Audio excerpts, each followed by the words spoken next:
In this video, I want to go over a piece of software known as Warpinator. And if you found this video on YouTube, I will provide a link below the video that gives you a better description and multiple ways to install it on different operating systems. Now let's take a quick look at the description of Warpinator and what it is and how to use it and how to install it. Warpinator allows you to easily connect multiple computers on a local area network and share files quickly and securely. And here's a screenshot of me taking it from my Ubuntu Mate 20.04, the long-term support, to a Linux Lite that's in my virtual machine. As you can see here, I've sent and received files. I sent one file, which was 2.3 megabytes, that was taken from VLC, a snapshot, and then I received 6 files from Linux Lite, and that worked in both directions.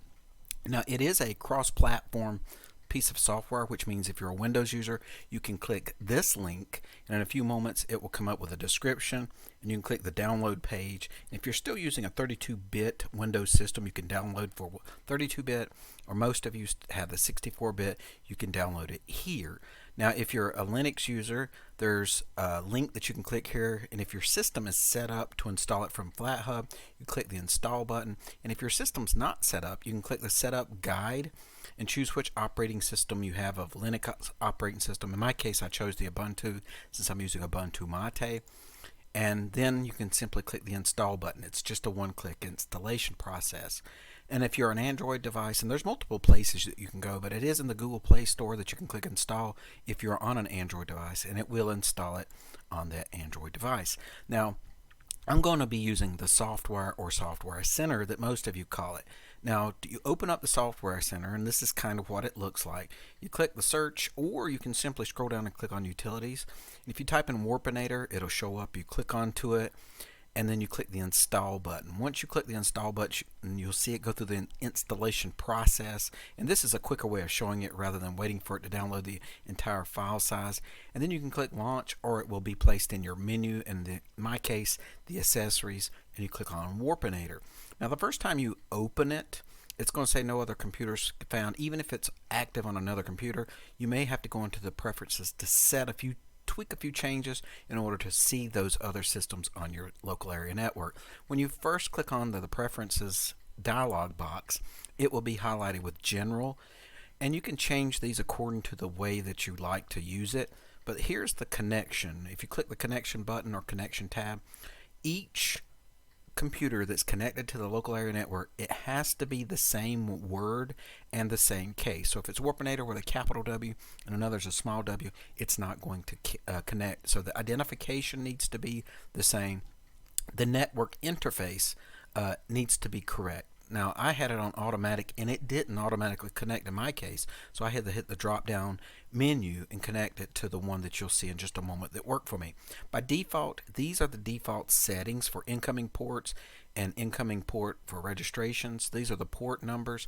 I change them if you like to leave those the same. If you've got a firewall, you have to unblock those ports, or your firewall will block them out and not allow anything to come in or go out of these ports. So you simply open up your terminal, put that in there. If you use the GUF firewall, you just simply copy this, put it into your terminal, press the enter return key, put your password, and then copy and paste this one. You have to do it for each number that you see here because those are different ports.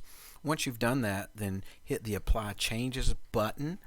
And if for some reason it's not working, then reboot your system for it to take effect. And sometimes I've read where some people, the icon don't show up in the applications menu or accessories menu until they reboot their system. So if you're not seeing anything or if it's not working, I recommend you to reboot your system. Now, if you look here, what I did is I used other software for just testing them out, and so I already had available ports open in my firewall, so I'm not planning on using any software that uses these open ports. That way I'm not opening too many ports. You know, when you have too many ports open, then you're more susceptible to being someone to get into your system. So I changed these settings only because, like I said, I was already had these open, and I put in here and I applied the network changes. Now, once you've done that, then you should see the other device that's connected to your system, and you can click on that, and then you can click on the send files, and you can look at the things that you've recently been viewing, or you can hit the browse button and you can browse and send a file, or you can browse and click onto it and send an entire folder to the person across your network. Once that you send, it has to click on accept on the other end, so you'll see waiting for approval, and then it says waiting for your approval on the Linux Lite system. This is the other system. You click the check and then it will start sending to that system, and then it will change from waiting for your approval to completed when the transfer is done. And since it's across your local area network, it will be very quick, depending upon the size, of course.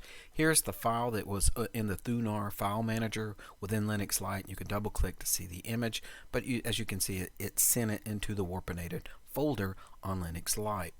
Now, as you can see here, this is another way of from Linux Lite to my Ubuntu system. When someone's sending something from the Linux Lite to the Ubuntu Mate system, it says waiting for your approval. You just click the check to accept this request, and then that will start the transfer, and then when it's finished it will say completed. Now if you want more information, you can go to the GitHub, and it has a lot more information, more links and different ways of installing it, and then it has an actual link to a website on here where you can get additional information. If you'd like to install it on different platforms, you can go to the Addictive Tips website. Derek, he has an excellent video, or you can also see different platforms that you can install it via the terminal. Now I showed you with using the Software Center, so let's quickly take a look at the actual software, how it's in use. Now go to Applications, Accessory, and click on Warpinator. And in a few moments it'll start searching for any devices that Warpinator is on my network, and when it finds it, it will be placed in here. And it found the Linux Lite, and that is in my virtual machine. So if I was wanting to send something, I would click on the Linux Lite, and if there's multiple things on your network, they would show up there. Now if I want to send files, I click the Send Files link. I click Browse. Let's just say that I want to send let me scroll down, the file that I sent before that I've now deleted. So I'll hit Add, and it's waiting for the approval. So let's bring up the virtual machine. It says new incoming, so let me click on the Warpinator, and here it is coming from my desktop system. So I click on that, waiting for your approval. You now click the check, and it's completed. It's that quick. So I can click here to open up the folder, and if I go here, there's the image, and if I double click onto it, there's a picture I screen captured a long time ago when I did something about the YPPA manager. So let me close the Shotwell image viewer and the Thunar file manager. Now I can also send in this direction from my Linux Lite system to my desktop. So if I click here, then I can say send files, and I can browse. Then let's say I send the calendar. So I hit Add. Now it's waiting for the approval, so let's go to Warpinator on the Linux Lite. It says waiting for your approval. I hit check, and it's completed. So if I hit the folder here, it'll open up into the Warpinator folder, and if I double click, here is the calendar. So as you can see, it did send in both directions, and it sent very quickly. So the key thing that I want to point out to you on either system is the connection. If you're having trouble connecting, make sure that you've spelt the name the same on every system that it's connected to. And as you can see here, I don't have it set automatic. And if you look on the Warpinator that I have set up, if I go to Preferences, I don't have this one set up as automatic. So if it's not automatically connecting, click the little drop down list and keep trying, and eventually if you've got these in open ports in your firewall, if you're using a firewall, then it will connect. And it's quick. It goes quick in both directions. It goes quick to and from the device. So Warpinator is an excellent piece of software if you're sending files or folders to and from the systems that's connected to your local area network. Hopefully this video has been helpful to you, and have a great day.